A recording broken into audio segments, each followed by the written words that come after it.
ان کی ذہنی حالت کیسی ہے، یہ سب کچھ جاننا چاہتا ہوں۔ دیکھو ہارون، ہم لوگ بہت زیادہ برے دور سے گزر رہے ہیں۔ اللہ نے ہمیں ایک ہی بیٹی دی تھی، شاید وہ بھی کھو چکی ہے۔ تمہیں کیا بتائیں، لندن کے آزاد ماحول میں وہ اس حد تک سرکش ہوگی کہ ہمیں پتہ ہی نہیں چلا۔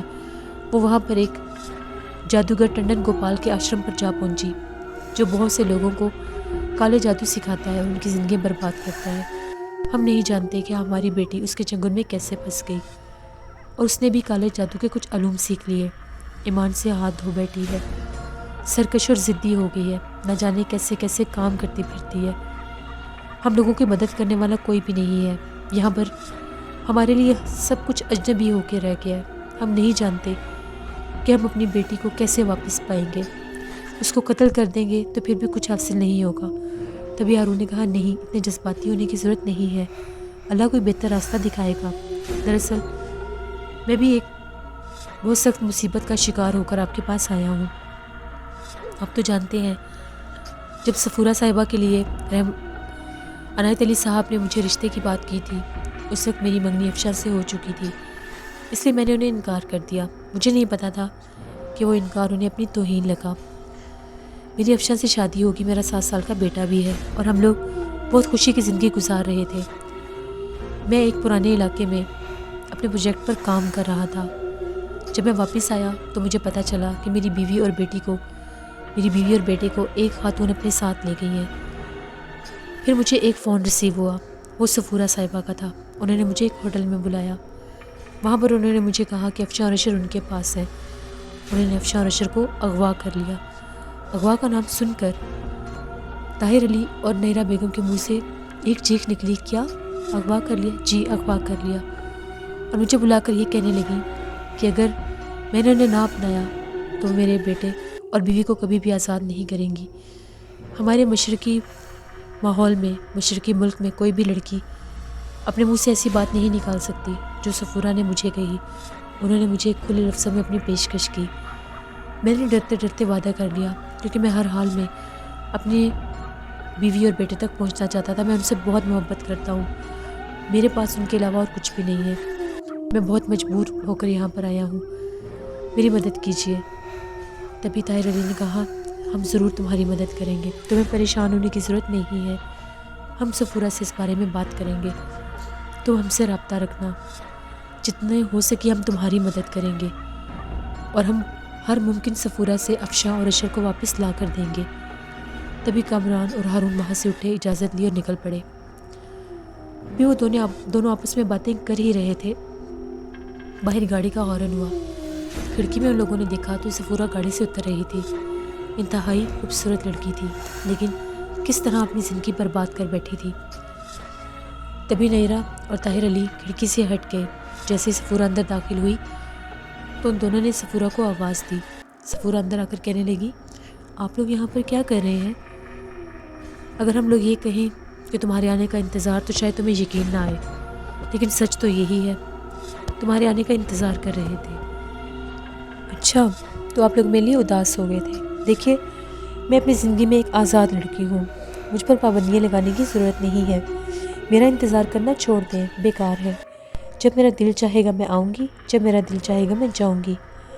بہتر یہی ہے کہ آپ لوگ اپنے کام سے کام رکھا کریں، اور ڈیڈی، آئندہ غلطی مت کریے گا یہاں پر کسی کو بلانے کی، ورنہ انجام بہت برا ہوگا، میں کسی نہ کسی کو قتل کر دوں گی۔